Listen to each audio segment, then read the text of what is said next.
तो जो इसका पहला एप्लीकेशन है दैट इज एटवुड मशीन, ये पहला एप्लीकेशन है एटवुड मशीन। ये जो एटवुड है वो साइंटिस्ट का नाम है, मैथमेटिशियन थे स्पेशली, पूरा नाम था जॉर्ज एटवुड।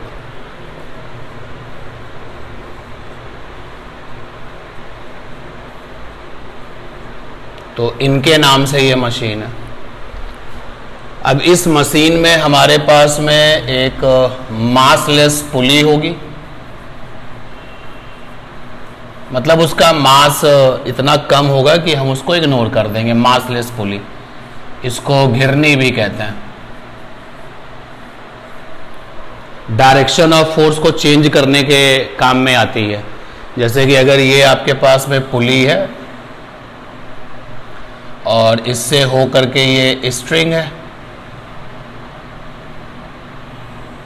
अगर आपने एफर्ट लगाया है नीचे की तरफ, जो आपने एफर्ट किया है वो नीचे की तरफ किया है, डाउनवर्ड,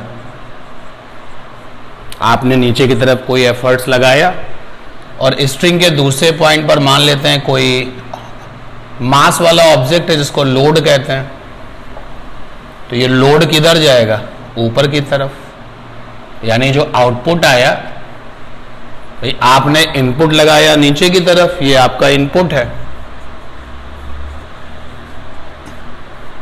तो जो रिजल्ट आया वो कैसा आया? ऊपर की तरफ। मैं आपको ये बता रहा हूं कि जो पुली होती है वो किस काम में यूज होती है। तो जब आप डायरेक्शन ऑफ एफर्ट्स को, जब आप डायरेक्शन ऑफ फोर्स को बदलना चाहते हैं तो ये पुली आप यूज करेंगे, और इसके लिए जो एटवुड मशीन है उसके लिए हम जो है मासलेस पुली लेके चलेंगे। क्लियर है ये बात? और हमारे पास में एटवुड मशीन में मासलेस पुली होगी, और क्या होगी? इनएक्सटेंसिबल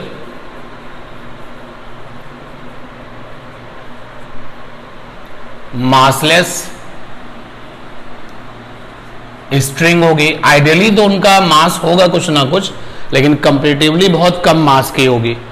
इनएक्सटेंसिबल का मतलब हो गया खींचने में वो बढ़ेगी नहीं, यानी कि उसको जो लेंथ है, अगर उसकी टोटल लेंथ 10 मीटर है, 10 मीटर है, तो खींचने पर भी लेंथ ओवरऑल कितनी बनी रहेगी? 10 मीटर ही रहेगी। तो इनएक्सटेंसिबल मासलेस स्ट्रिंग होगी। और हम क्या करेंगे कि मासलेस पुली को फिक्स कर देंगे, किसी सपोर्ट की हेल्प से मासलेस पुली को फिक्स कर दिया गया। तो ये हमने पुली ले ली,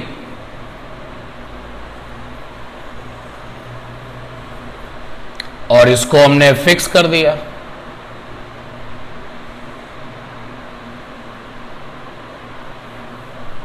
यानी कि अब ये घूमने के लिए फ्री है। इस पॉइंट के अबाउट ये क्या करेगी?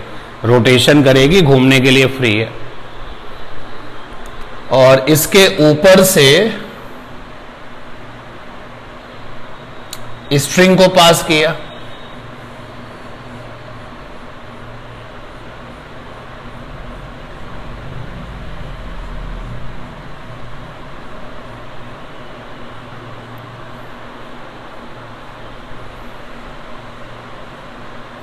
ये स्ट्रिंग हो गई।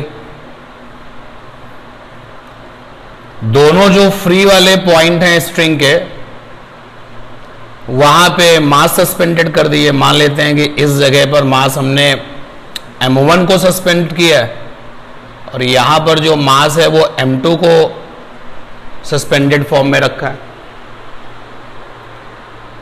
और दोनों के दोनों मासेस जो हैं वो अनइक्वल है। तो कॉमन सेंस की बात है कि जो बड़ा होगा वो नीचे की तरफ जाएगा, जो छोटा होगा वो ऊपर की तरफ जाएगा। तो ये जो आपका पूरा का पूरा सिस्टम है, जो अरेंजमेंट है, उसको हम लोग क्या कहते हैं? Atwood machine. ठीक है। अब जब हम न्यूटन्स लॉ ऑफ मोशन से एटवुड मशीन को डिस्कस करेंगे तो टेंशन निकालेंगे, एक्सेलरेशन निकालेंगे, क्योंकि एक मास जो हैवी होगा वो नीचे जाएगा, जो हल्का होगा कंपैरेटिवली वो ऊपर जाएगा, और दोनों एक दूसरे के साथ कैसे होंगे? अटैच होंगे। अगर नीचे वाले का एक्सेलरेशन समथिंग होगा, मान लेते हैं 20 है, तो ऊपर वाले का भी क्या होगा? 20। ये बात समझ में आती है कि नहीं? कि दोनों के जो एक्सेलरेशन है वो सेम होंगे। भाई अगर इंजन का एक्सेलरेशन जो है 200 है तो उससे जो अटैच होने वाले डिब्बे हैं उनका भी कितना होगा, 200 होगा। अगर आपकी बॉडी का एक्सेलरेशन 50 है तो उससे अटैच होने वाला जो ये सर है वो भी कितने एक्सेलरेशन में होगा, 50 में ही होगा। इसको बोलते हैं कंस्ट्रेन्ड मोशन। जब कोई सिस्टम मूव कर रहा है और सिस्टम के पास जो वेलोसिटी है, सिस्टम के पास जो एक्सेलरेशन है, तो अगर वही चीज उससे अटैच ऑब्जेक्ट में भी है, सिस्टम का ही पार्ट है, अलग से कोई वो ऑब्जेक्ट नहीं है, ये याद रखना, वो सिस्टम का ही पार्ट है, पूरा पूरा सिस्टम का ही पार्ट है वो, तो उसका भी जो एक्सेलरेशन है वो कैसा होगा, वही होगा। तो कंस्ट्रेन्ड मोशन कहते हैं। तो हम एक्सेलरेशन की बात करेंगे, टेंशन की बात करेंगे और बहुत सारी चीजें एटवुड मशीन में पढ़ेंगे। बना लीजिए। अब एटवुड मशीन की फिजिक्स को डिस्कस करने के लिए आपको पहले भी टेंशन फोर्स में बता चुका हूं, एक बार फिर से बता देता हूं। टेंशन फोर्स सिंबल हम कैपिटल टी यूज करेंगे। टेंशन फोर्स के लिए सिंबल यूज होगा कैपिटल टी। और इस फोर्स के बारे में क्या क्या पॉइंट आपको पता होने चाहिए। It is mutual force. इसका मतलब है इसकी जो डायरेक्शन है वो इधर से उधर होती है और उधर से इधर होती है, उधर से इधर। तो टेंशन फोर्स आपका म्यूचुअल फोर्स है। Second number, at between 2 points on a string we represent tension force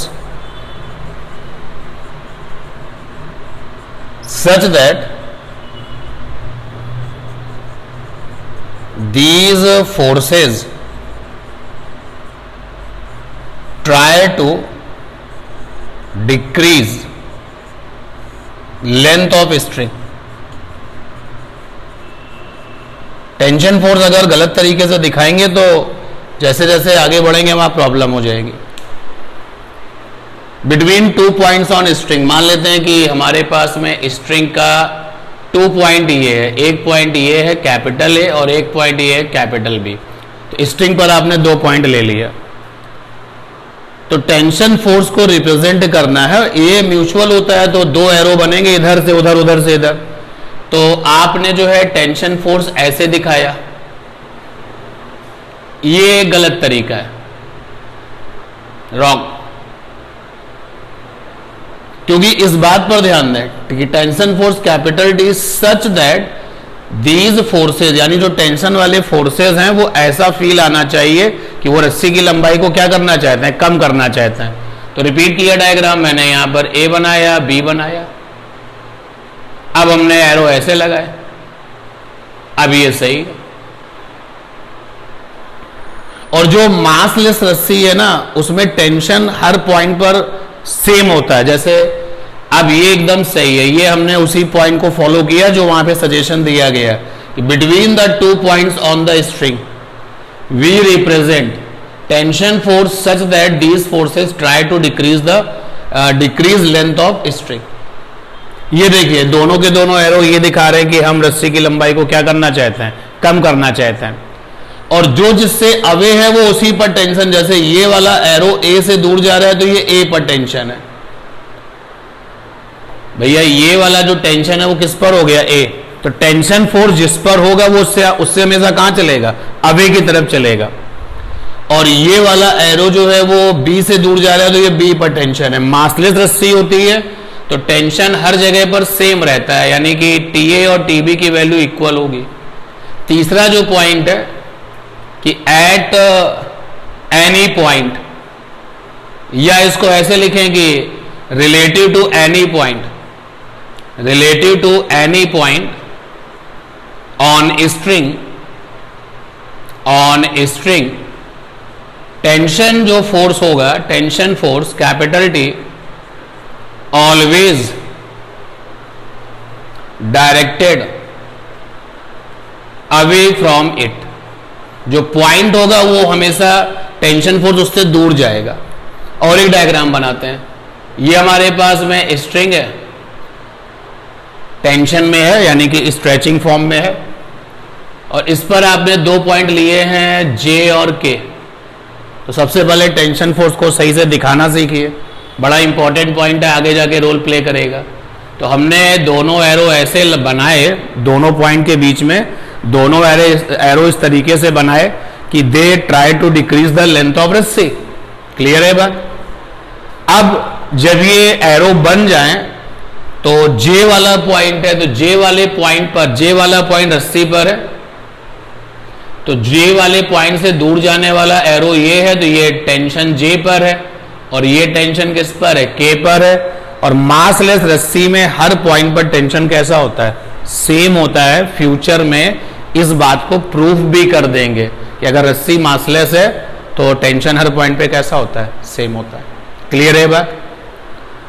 और लास्ट पॉइंट जो टेंशन फोर्स के बारे में आपको हम और बता दें कि जो टेंशन फोर्स की डायरेक्शन है वो हमेशा अलोंग द रस्सी की लेंथ होगी।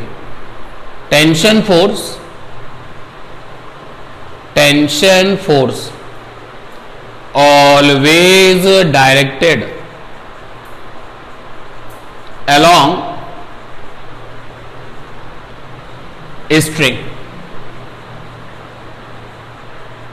स्ट्रिंग लेंथ, यानी कभी ऐसा नहीं होगा, ध्यान देना, ये रस्सी आपने बनाई, स्ट्रिंग है, ये स्ट्रिंग हो गई, ये स्ट्रिंग की लेंथ हो गई। तो टेंशन फोर्स कभी ऐसे नहीं होगा। ऐसा कभी नहीं होगा कि हम ऐसा कभी सुने या देखें कि टेंशन फोर्स ने स्ट्रिंग के साथ, रस्सी के साथ में थीटा बनाया है, ऐसा कभी नहीं होगा। टेंशन फोर्स की डायरेक्शन हमेशा किधर होगी? Along the length of string. आप देख सकते हैं कि यहां पर भी along the length of string, along the length of string, along the length of string. Exam में अगर एटवुड मशीन आ रहा है तो ये सब चीजें बताने वाली नहीं है, ये तुम्हें मैं दोबारा बता रहा हूं। एक बार पहले सर्कुलर मोशन पढ़ते समय बता चुका हूं, फिर से एक अपडेट किया कि टेंशन फोर्स को लेकर के ये सारी अपडेट्स पहले भी मिल चुकी हैं, तो कीप इन माइंड। क्लियर? और टेंशन फोर्स का रिवीजन करने के बाद अब हम इस एटवुड मशीन में कितना टेंशन फोर्स है ये निकालते हैं। मासेस m1 और m2 के कॉमन एक्सेलरेशन कितने हैं, क्योंकि जितना एक्सेलरेशन m1 का होगा उतना ही m2 का भी होगा, ये निकालते हैं। और रिएक्शन फोर्स पुली पर कितना है वो निकालते हैं। तो सबसे पहले हम जरा बात कर लेते हैं, कंफर्मेशन कर लेते हैं कि दोनों मासेस में बड़ा कौन है। तो मान लेते हैं m1 जो है वो m2 से बड़ा है, तो यहां पर m1 पर एक फोर्स काम करेगा जिसका नाम है वेट m1g, m2 पर फोर्स काम करेगा m2g। वेट हमेशा वर्टिकली डाउनवर्ड होता है।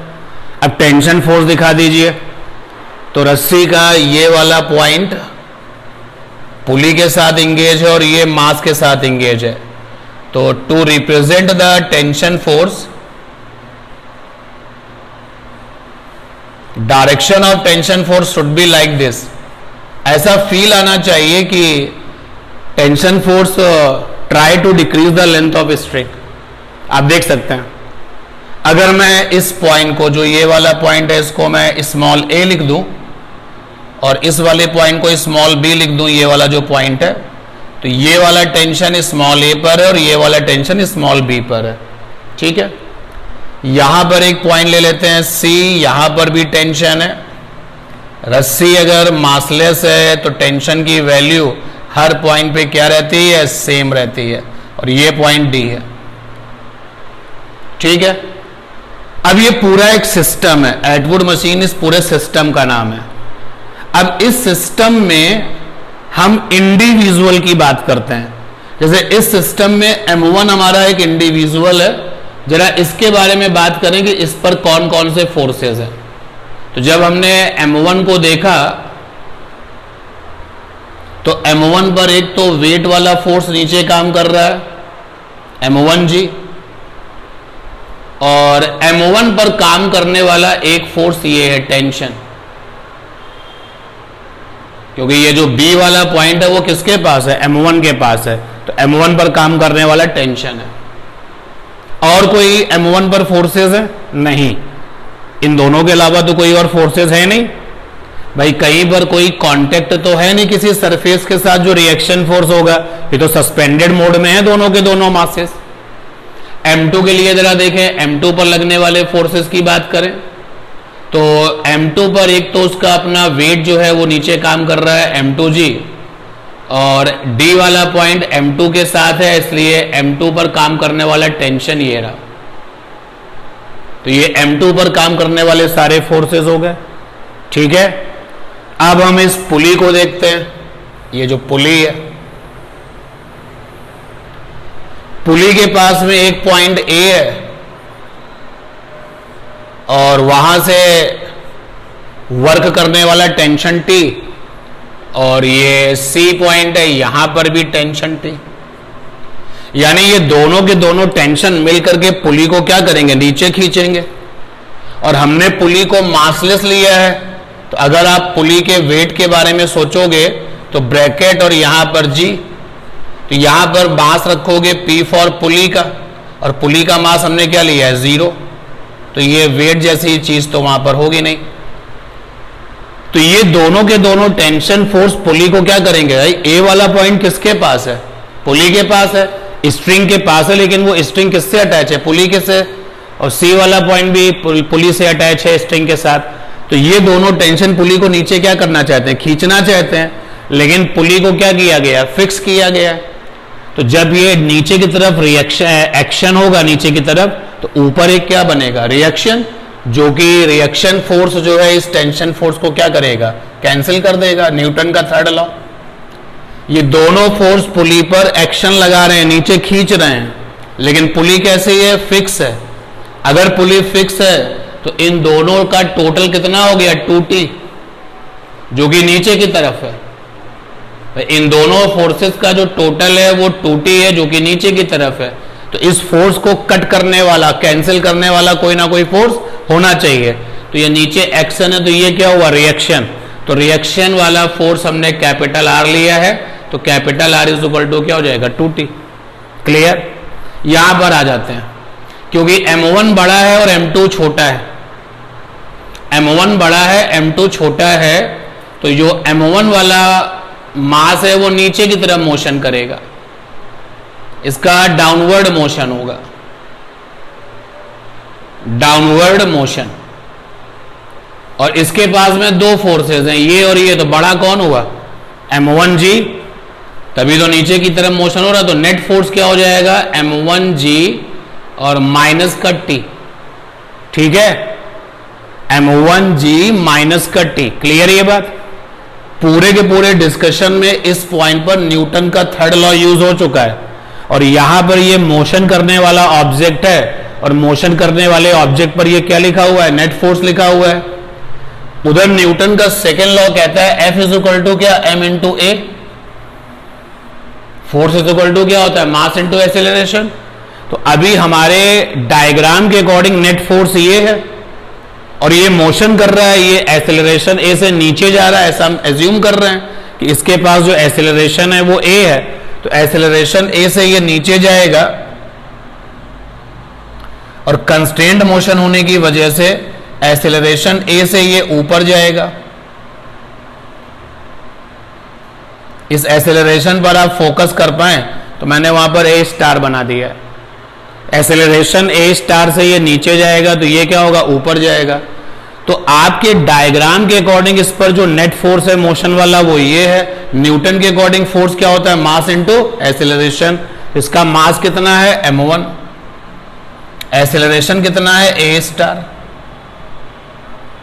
हाँ ना, बोलो भाई। भाई ये आपने लिखा है डायग्राम के अकॉर्डिंग, और ये आपने कहा है कि भाई मोशन करने वाला फोर्स न्यूटन के अकॉर्डिंग क्या होता है, मास इंटू एक्सेलरेशन, क्योंकि इस पूरे के पूरे वर्क में कहीं मास तो डिक्रीज होना नहीं है, मास कांस्टेंट है, और कांस्टेंट मास पर F is equal to ma use करते हैं। तो ये आपने डायग्राम के अकॉर्डिंग मोशन पे नेट फोर्स निकाला कि भाई इसके पास अगर नीचे की तरफ मोशन है तो ये फोर्स मोशन करा रहा है, और न्यूटन के अकॉर्डिंग मोशन कराने वाला फोर्स क्या होगा, m1a। दोनों को क्या किया, इक्वल कर दिया। इधर आ जाइए, ये मोशन कर रहा है ऊपर की तरफ क्योंकि ये छोटा मास था, और पुली यही करती है कि अगर एक एफर्ट नीचे है तो दूसरी तरफ कैसा हो जाएगा, ऊपर। तो यहां पर ये ऊपर की तरफ मोशन कर रहा है, यहां पर भी दो फोर्सेस हैं, तो यानी बड़ा कौन होगा, टेंशन बड़ा होगा, तो नेट फोर्स हो जाएगा T माइनस m2g। डायग्राम के according net force T minus m2g, ये मोशन करा रहा है। न्यूटन के अकॉर्डिंग अगर मास कांस्टेंट है तो मोशन कराने वाला फोर्स होता है m इंटू ए, तो यहां पर हो जाएगा m2 इंटू ए स्टार, क्योंकि कंस्टेंट मोशन है, and that is why. Clear ये बात। तो ये हमारे पास इक्वेशन 1 आ चुकी है, ये हमारे पास इक्वेशन 2 आ चुकी है, और ये हमारे पास इक्वेशन 3 आ चुकी है। तो आपने एटवुड मशीन की पिक्चर बना ली है, एक डायग्राम और बनाना पड़ेगा जिसमें ये सारे के सारे क्या होंगे, फोर्सेस होंगे, ठीक है ना। अब ये इक्वेशंस बन चुकी हैं, इनको सॉल्व कर लेंगे। तो देखिए हमारे पास में टेंशन निकालने का काम दिया गया कि टेंशन निकालिए, एक्सेलरेशन जो ए स्टार है वो निकालने को कहा गया है, और रिएक्शन निकालने को कहा गया है। कितने लोग अननोन है, 3 लोग अननोन है, और हमारे पास में 3 इक्वेशन तो निकल आएगा ना, ठीक है। इक्वेशन 1 को जरा देखते हैं, इक्वेशन 1 और इक्वेशन 2। क्या है इक्वेशन 1? इक्वेशन 1 है m1g minus t is equal to m1a star. Equation 2 है t minus m2g is equal to m2a star. अगर हम इन दोनों इक्वेशन को प्लस कर लें, ऐड कर लिया, तो ऐड करने पर टेंशन कट हो जाएगा, ये बनेगा m1g माइनस m2g। इधर लेफ्ट में आ जाएगा m1 plus m2a star, common हो गया। तो ये कॉमन एक्सेलरेशन हमको मिल चुका है। तो एटवुड मशीन से एक्सेलरेशन आ चुका है, ए स्टार आ चुका है m1g। इसको ऐसे सेट करके लिख सकते हैं m1 प्लस m2 और ये g। याद रखना कि m1 हमारे लिए बड़ा मास था। अगर आप a की वैल्यू किसी भी इक्वेशन में पुटअप कर दो, चाहे इक्वेशन 1 में या इक्वेशन 2 में, तो क्या मिल जाएगा, टेंशन मिल जाएगा। तो हम पुटअप कर रहे हैं इक्वेशन 1 में। ये एक बॉक्स आया जो न्यूमेरिकल में हेल्प करेगा।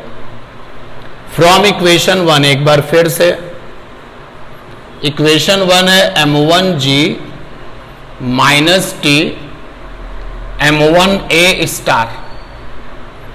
तो यहां से आया m1g minus m1a star is equal to t। m1g minus m1 a star क्या है भाई, ये रहा। तो a स्टार की वैल्यू है m1 minus m2 g upon m1 plus m2। ये आया t फॉर टेंशन। टेंशन निकालना है, कुछ कॉमन दिख रहा है क्या, इस रिजल्ट में कुछ कॉमन नजर आ रहा है? m1 भी कॉमन है, g भी कॉमन है। तो यहां से m1g को बाहर कर लिया, अंदर क्या आ गया, 1 minus m1 minus m2 upon m1 plus m2, और ये आया t टेंशन। m1g कॉमन था, बाहर कर दिया, ये आ गया m1 प्लस m2 माइनस का m1 minus m2 upon m1 plus m2 is equal to t। m1g m1 plus m2 minus m1 plus m2, negative sign bracket के अंदर रोल प्ले कर रहा है, m1 प्लस m2 और ये t। m1 से m1 cancel हो गया, ब्रैकेट के अंदर क्या आ गया, 2m2। तो देख सकते हैं रिजल्ट आ चुका है 2m1 m2g upon M1 plus M2, ये टेंशन आ गया।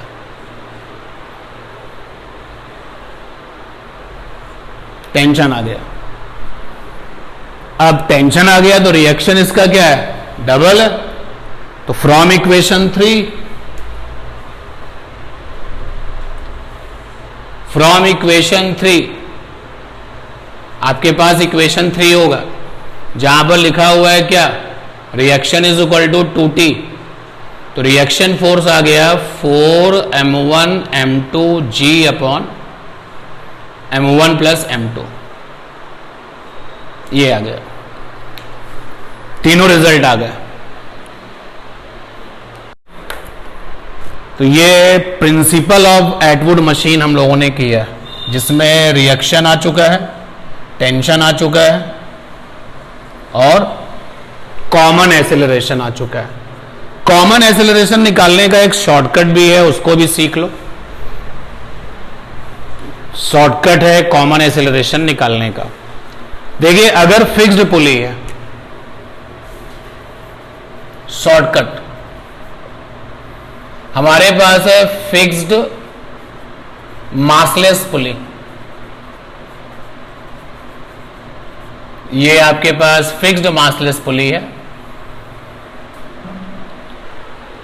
और इसके दोनों तरफ स्ट्रिंग के फ्री पॉइंट होंगे। तो यहां पर ये स्ट्रिंग है,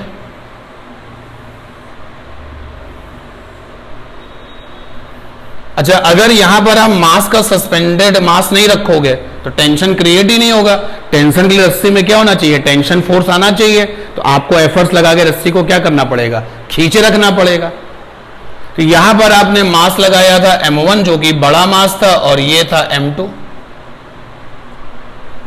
तो कॉमन एक्सेलरेशन निकालने का एक शॉर्टकट है नेट पुलिंग फोर्स,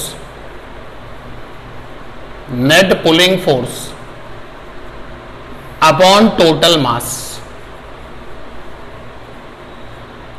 अब देखिएगा ये वाला कितने फोर्स से खींच रहा है, m1g से, और ये वाला कितने फोर्स से खींच रहा है, m2g से। तो नेट पुलिंग फोर्स क्या होगा, ये m1g से खींच रहा है और ये m2g से खींच रहा है। तो नेट पुलिंग फोर्स क्या होगा,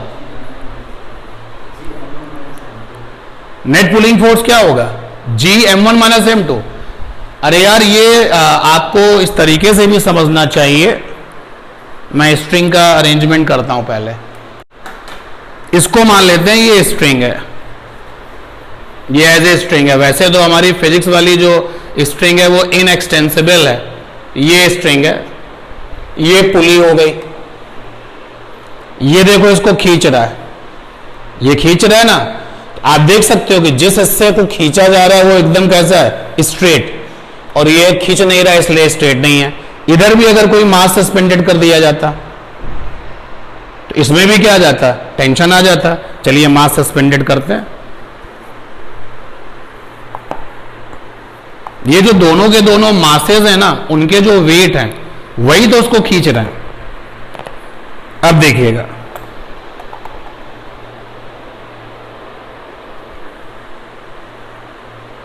ठीक है, एक ये खींच रहा है और एक ये खींच रहा है।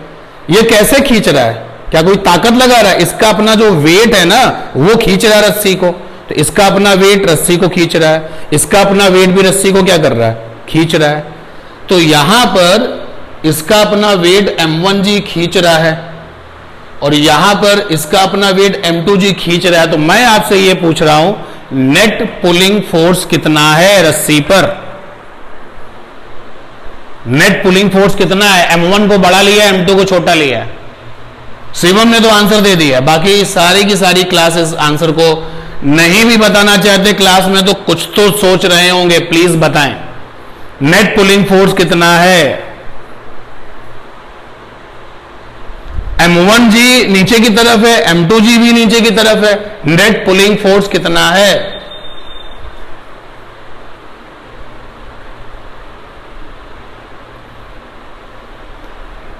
क्या है, m1g प्लस m2g या m1g minus m2g।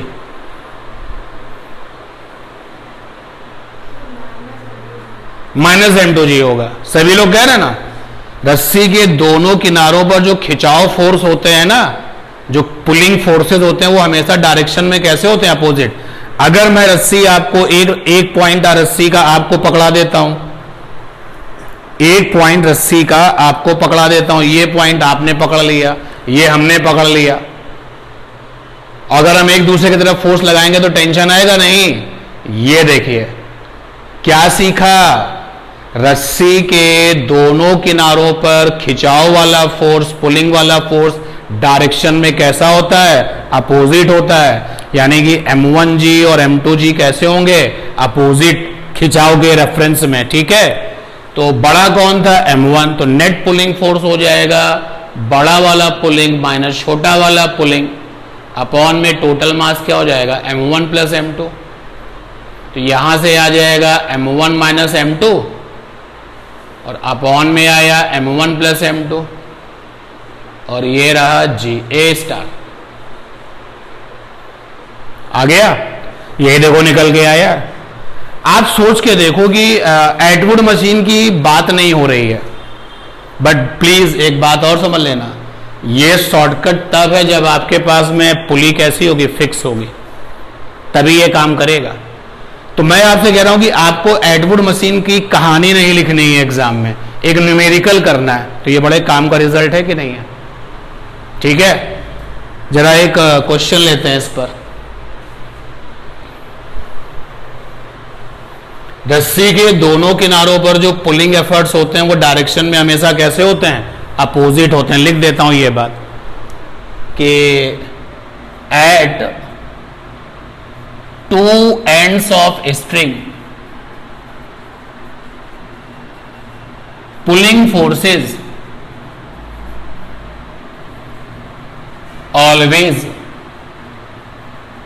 Directed opposite to each other, opposite to each other. तो एक बड़े कमाल का शॉर्टकट है, लेकिन keep in mind fix pulley की बात होगी, मासलेस फिक्स पुली की बात होगी। जरा ये वाला क्वेश्चन देखिए, हमने एक पुली सिस्टम बनाया, यहां पर है 40 kg, यहां पर है 30 kg और वो सारी बातें ओके हैं। मासलेस पुली है, फिक्स करी गई है, और जो स्ट्रिंग है वो भी कैसी है? मासलेस है। इसने पूछा कि एक्सेलरेशन बताइए, टेंशन बताइए और पुली पर रिएक्शन बताइए।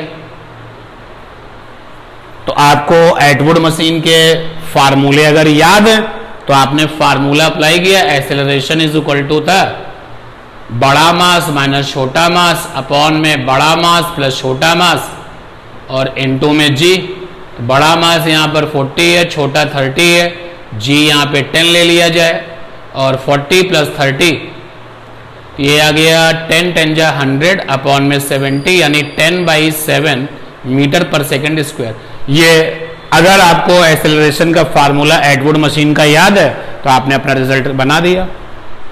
टेंशन का रिजल्ट याद था तो T is equal to 2m1 m2 upon में m1 प्लस m2 इंटू में g। तो ये आ गया 2m1 means 40, m2 means 30 upon में 40 प्लस 30 इंटू में 70 10, g की वैल्यू 10 है। सॉल्व करिए कितना आ जाएगा? 4 3 जा 12, 12 2 जा 24, 4 3 जा 12 2 जा 24 000 अपॉन में 70। ये आ गया 2400 अपॉन 7, क्योंकि टेंशन एक फोर्स है तो न्यूटन, क्योंकि एसआई में कैलकुलेशन की जा रही है। और रिएक्शन निकालना है तो क्योंकि आपको याद है एटवुड मशीन दिखी, आपने एटवुड मशीन के फंडे लगा दिए, तो रिएक्शन जो होता है टेंशन का क्या होता है? डबल। तो यहाँ पे लिख दिया 2t, तो t की वैल्यू ये है, डबल करोगे तो आ जाएगा 2400/7, 4800/7। तो ये जो शॉर्टकट है, इस शॉर्टकट का यहाँ कोई खास यूज तो नहीं रहा, बट अभी क्वेश्चंस बनाएंगे जहाँ पे एटवुड मशीन जैसा पिक्चर तो होगा लेकिन एक्चुअली वो एटवुड मशीन नहीं होगी, वहां पर ये शॉर्टकट बड़े कमाल का है। तो पहले आप ये शॉर्टकट नोट कर लो, क्वेश्चन छोड़ देना, केवल शॉर्टकट नोट करो। मैं आपको ये बताऊंगा कि बहुत सारे क्वेश्चंस में एटवुड मशीन में हमने जो सीखा है वो फेल हो जाता है, ये शॉर्टकट काम आता है।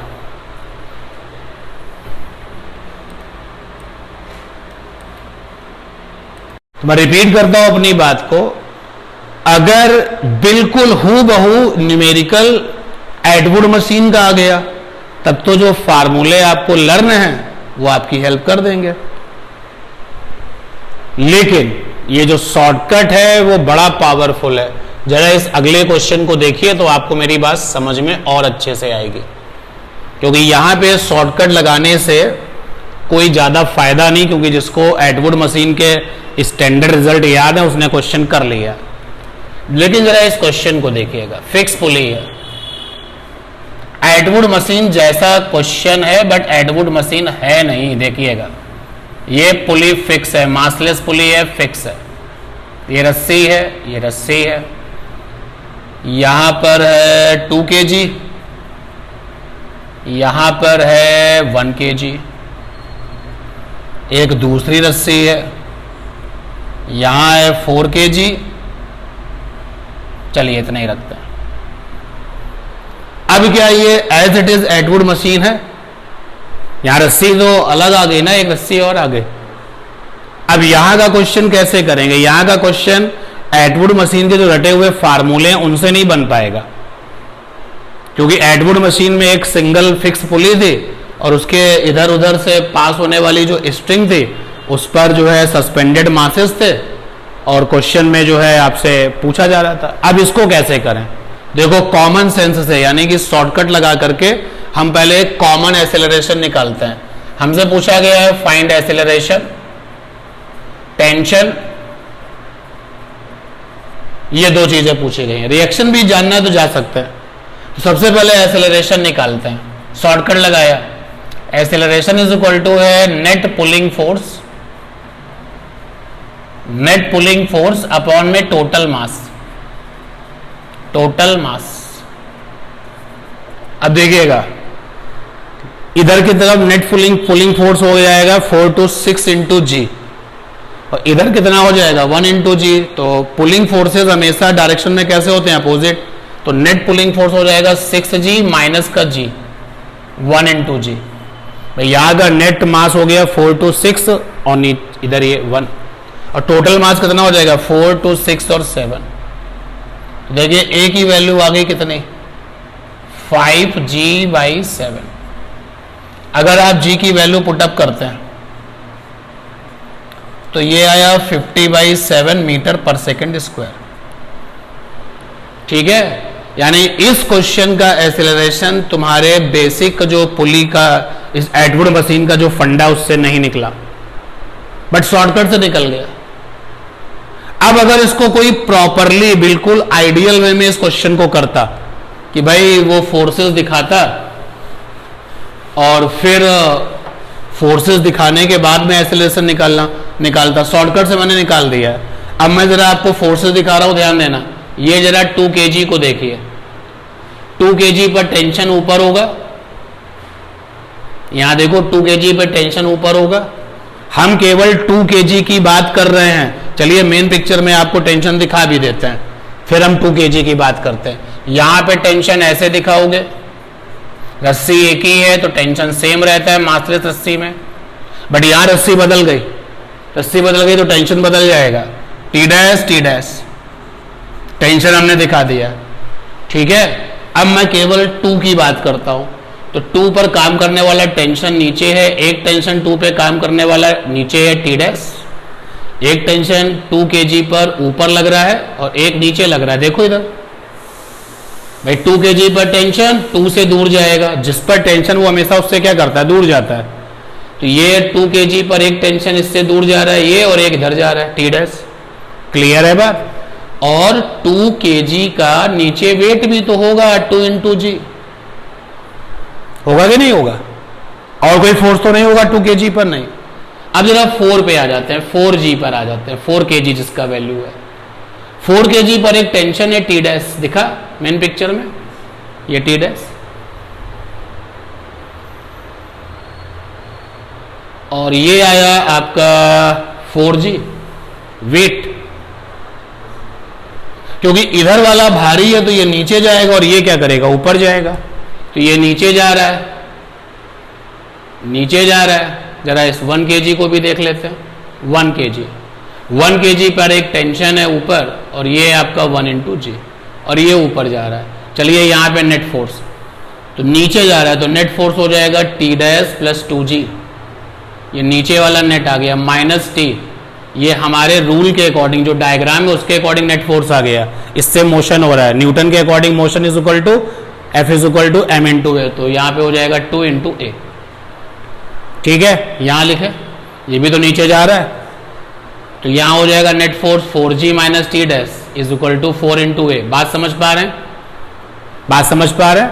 रूल के अकॉर्डिंग जो दिख रहा है डायग्राम में उस पर नेट फोर्स बड़ा माइनस छोटा, टोटल बड़ा माइनस छोटा, और न्यूटन के अकॉर्डिंग मोशन कराने वाला फोर्स अगर मास कांस्टेंट है तो m × a, वही कर रहे हैं। ये देखिए ये ऊपर जा रहा है, एरो देखिए ऊपर जा रहा है, तो नेट फोर्स क्या हो जाएगा T माइनस 1 × g बराबर 1 × a। ठीक है, मैंने कोई इक्वेशन नहीं डाली, मैं केवल आपको रफली बताने की कोशिश कर रहा हूं कि जिसको ये शॉर्टकट नहीं पता होगा वो क्या करेगा। एक्सेलरेशन निकालने के लिए पूरा फोर्सेस बनाएगा, और फोर्सेस बनाने के बाद में वो इक्वेशंस बनाएगा, तब देखो कहां तक मामला पहुंचेगा। ये 3 इक्वेशंस आ चुकी हैं। ठीक, 3 इक्वेशन आ चुकी हैं। पहली वाली इक्वेशन है T dash plus 2g minus T is equal to 2a। दूसरी वाली इक्वेशन है 4g minus T dash is equal to 4a, और ये वाली इक्वेशन है T minus g is equal to a। जरा इनको प्लस करके देखें। जैसे ही आप प्लस करेंगे तो ये वाला T डैश इससे उड़ जाएगा, ये वाला T इससे उड़ जाएगा, तो 4 और 2 6 और ये माइनस यानी कि 5g। यहां कितना आ गया, देखो ये पहले से मिल चुका है। तो जहां पर वो आइडियल एटवुड मशीन नहीं रहती वहां की स्पेशली क्वेश्चन करने के लिए ये शॉर्टकट बड़े कमाल का है। बट कीप इन माइंड कि अभी जो बात हो रही है पुली कैसी है, फिक्स पुली के इधर और उधर पुलिंग फोर्सेस है, तो ए निकाल सकते हो। अब अगर ए निकल आता, सपोज कर लो तुम्हारा ए निकालने में टाइम जो ये तुमने पूरा किया वो बच जाता। अब ए निकल गया है तो टेंशन कैसे निकलेगा, टेंशन इक्वेशन से ही निकलेगा। तो उस समय तुम थोड़ा समय दे करके, जैसे देखिएगा ये हमने पूरा का पूरा डायग्राम बनाया है ए निकालने के लिए, मैंने शॉर्टकट से ए निकाल लिया, इधर मैंने रिजल्ट दिखा दिए। अब मुझे टेंशन निकालना है, तो देखो मैंने इसे देखा यार ये आसान पड़ेगा, क्योंकि इसको पकड़ेंगे तो T और T डैश है, इसको मैंने पकड़ा, इसको पकड़ा तो ये क्या चल रहा है, ऊपर चल रहा है, यानी इस पर जो नेट फोर्स है वो क्या है, T माइनस 1 × g बराबर 1 × a। देख लो ना ये, तो यहां से T बराबर क्या हो गया, a प्लस जी, और T इज इक्वल टू कितना हो गया, a की वैल्यू कितनी है 5g/7 प्लस का g, तो ये हो जाएगा 7 और 5 12g/7 आ गया फटाफट। और यहां इक्वेशन बना करके फिर इक्वेशन की सेटिंग बनाओ, T निकलेगा। आपका कॉमन सेंस भी थोड़ा सा आपकी हेल्प करेगा। जैसे अगर तुम इसको पकड़ो तो इसके पास T भी है T डैश भी है, दोनों के लिए जाना पड़ेगा, बट इसके पास तो अकेला T है और ये T निकल आया, तो इस पूरी रस्सी में टेंशन आ चुका है। अब जरा इसको देखो, अब यहां पे T डैश 2 के पास भी है, इस अकेले के पास भी है, तो इसको पकड़ लो।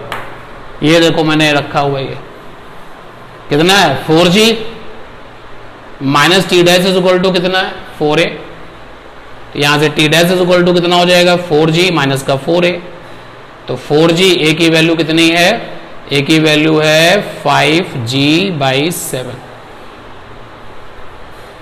सही है, हाँ सही है। ये 7 4 जा 28g और 5 4 जा 20g, करेक्शन देख लेना कहीं कुछ कैलकुलेशन में ना हो, 8g/7। समझ पाए बात को? तो जो इक्वेशन बना करके प्रॉपरली सॉल्व करेगा उसको टाइम थोड़ा नहीं बहुत लगेगा, and that is why this shortcut is very very useful for you. ठीक है, तो ये ना सोचना कि एटवुड मशीन पढ़ लिया तो सारे क्वेश्चन एटवुड मशीन पर ही होंगे। ये एटवुड मशीन का प्रिंसिपल तो फॉलो कर रहा है जैसे वहां पे उसने किया था, बट क्वेश्चन थोड़ा अलग है। और याद रखना कि अभी जो ये शॉर्टकट आप देख रहे हो ये फिक्स पुली के इधर और उधर के पुलिंग फोर्सेस हैं, जब पुली मूव करता है तो ये शॉर्टकट नहीं होगा। समझ पाए इसको? तो नोट करने का कोई मतलब नहीं है, जब आप क्वेश्चंस करेंगे तो खुद देखेंगे। इस क्वेश्चन को देखिए,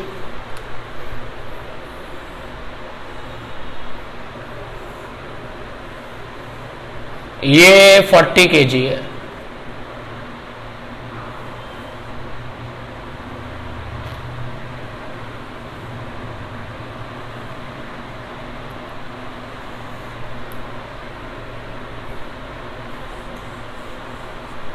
ये 80 kg है। क्वेश्चन कहा गया है फाइंड एक्सीलरेशन और टेंशन रिएक्शन।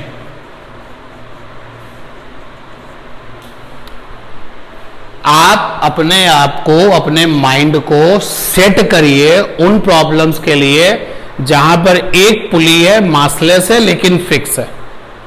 ठीक है, तो यहां पर भी वही देख रहे हैं कि एक सिंगल पुली है जो कि यहां पर कैसे है, फिक्स है, और इसके साथ में अटैच ऑब्जेक्ट है। बट ये एडवुड मशीन जैसा क्वेश्चन नहीं है। तो देखिएगा भाई, हमको सिखाया गया शॉर्टकट एक्सेलरेशन के लिए, एक्सेलरेशन इज इक्वल टू होता है नेट पुलिंग फोर्स अपॉन में टोटल मास। बताइए यहां पे नेट पुलिंग फोर्स क्या है? तो यहां पर जो नेट पुलिंग फोर्स है that is 80 G, total mass 80 + 40। ये शॉर्टकट है हमारा। अभी इसको पूरा बेसिक जो फोर्सेस वाले डायग्राम है उसको बना के भी दिखाएंगे, क्योंकि अभी बिगिनिंग ही तो है, अभी थर्ड क्वेश्चन कर रहे हैं हम लोग। तो ये आ गया 80 G और यहां पर आ गया 8 4 120, 0 0 कितना आ गया 4 2 जा, ये हमारा कॉमन एक्सेलरेशन आ गया। क्लियर? अब देखिएगा, जो ये शॉर्टकट नहीं करेगा वो क्या करेगा, वो तुरंत जो है टेंशन दिखाएगा। टेंशन दिखाने के लिए ये देखा करो, जहां पर टेंशन दिखाए रस्सी के दोनों पॉइंट उसके लिए इंगेज होने चाहिए। तो ये वाला पॉइंट पुली के साथ इंगेज है, ये तुम्हारे ब्लॉक के साथ इंगेज है। टेंशन, रस्सी सेम है तो टेंशन सेम होगा। और कैसे दिखाते हैं बता चुका हूं, और मासलेस रस्सी है तो टेंशन हर जगह पे कैसा रहता है, सेम रहता है। अब हमने तो शॉर्टकट से ए निकाल लिया, किसी ने प्रॉपर काम किया। ध्यान देना, केवल इसकी बात करता हूं 40 वाले की। तो 40 वाले पर जो फोर्सेस लग रहे हैं जरा देखें कौन कौन से। ये टेंशन लग रहा है, और ये इसके ऊपर नॉर्मल रिएक्शन लग रहा होगा। ये टेबल है ना, ये फ्रिक्शन की बात नहीं की जाए तो कभी सोचना भी नहीं उसके बारे में। तो यहां पर नॉर्मल रिएक्शन फोर्स तो ऐसा होगा भाई, अगर आप ओवर रूल ना जाएं, रूल को फॉलो करें तो ऐसा होगा। ये वाला जो नॉर्मल रिएक्शन है वो टेबल पर होगा, ये वाला किस पर होगा, बॉक्स पर होगा। तो बॉक्स पर नॉर्मल रिएक्शन है, और ये इसका अपना 40 × G है, ये वेट हो गया। क्योंकि ऐसे तो मोशन हो नहीं रहा, ऐसे तो कोई मोशन नहीं हो रहा ना, तो यानी कि नॉर्मल रिएक्शन किसको संभाल के रखे हुए है, 40। तो ये ब्लॉक अगर इधर खींचा जा रहा है, ये ब्लॉक अगर इधर इधर चल रहा है, तो टेंशन ही तो चला रहा है ना। तो इसको मोशन कराने वाला फोर्स क्या है यहाँ पे, अकेला टेंशन। तो अकेला टेंशन T बराबर क्या हो गया, न्यूटन के अकॉर्डिंग 40 है। अरे हाँ ना बोलो यार। अब इसकी बात कर लो भाई, 80 kg पर तो ये नीचे 80 G भी काम करेगा, ये नीचे जा रहा होगा, यानी यहाँ पे जो नेट फोर्स होगा वो होगा 80 G - T = 80 है। होगा नहीं होगा? टोटल जरा प्लस करो, T से T कट गया, 80 G = क्या आ गया। जो रिजल्ट तुम्हारा शॉर्टकट से आ रहा है वही रिजल्ट इससे भी आ रहा है। ठीक है, पक्का? ये मत भूल जाना, सभी लोग ध्यान दें, ये वाला पुलिंग फोर्स इधर है तो उधर वाला पुलिंग फोर्स उधर होगा ना, इधर की तरफ कोई फोर्स नहीं है पुलिंग में। क्लियर है बात? शॉर्टकट से आ गया। अब टेंशन निकालना है, तो अब टेंशन निकालो तो देखो, अगर तुम इसको पकड़ते हो तो टेंशन के साथ ये है, केवल उसको पकड़ोगे तो ये है। तो टेंशन निकालने ए के लिए हम जो है T = 40 ए ले लें, ठीक है। तो 40 ए की वैल्यू कितनी है? ए की वैल्यू है, कहां निकली ये 2g/3, कितना आ जाएगा 80g/3 न्यूटन। क्लियर। अब जरा पुली को देखो, ये बेचारी पुली, क्योंकि इसको बहुत ज्यादा प्रॉब्लम रहती है। अब ये टेंशन है पुली पर और ये टेंशन है पुली पर,